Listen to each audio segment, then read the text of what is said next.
नमस्कार भैया लोग, हई सब का सुनतनी ये महाराज। हमके दुल्हन बनालो ना तो दोसर लेके जाई। अरे बाप रे, ऐसन बात बका हो।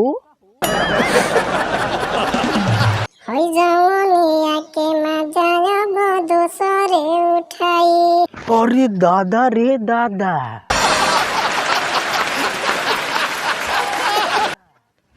ते में हालत काहे करतारू हो। तो हम जानते बानी कि प्यार के गोली हमारा से खालू, बाकी डोली दूसरे कौन ले जाई। हई कोनो नया बात थोड़ी बा ए भैया लोग, ई तो वर्षों से परंपरा चलावता कि प्यार करिए हमारा से आ बियाह होई दूसरा से। बाकी तू टेंशन मत ल ये हमार जानू। अरे जा तू खुश रह अपना सोनिया जी के कोरवा में। अरे जा तू खुश रह अपना सोनिया जी के कोरवा में। आ काढ़ के करे जवा तू चल देलू लेके सिन्हरवा में।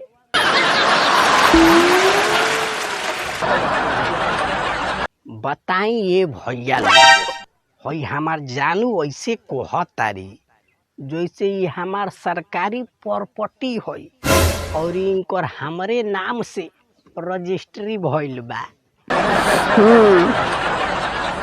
हई जौन लैला मजनू के लव स्टोरी बानू, उ तो हमनी के पहले ही से पता रहेला। बाकी का बताई ये भैया लोग, दिल है कि मानता नहीं।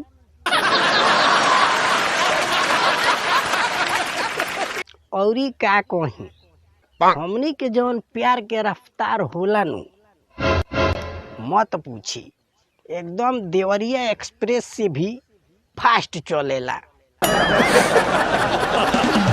बाकी अंत में ऐसन एगो फोन आवेला नु कि सारा दिमागे खराब हो जाला।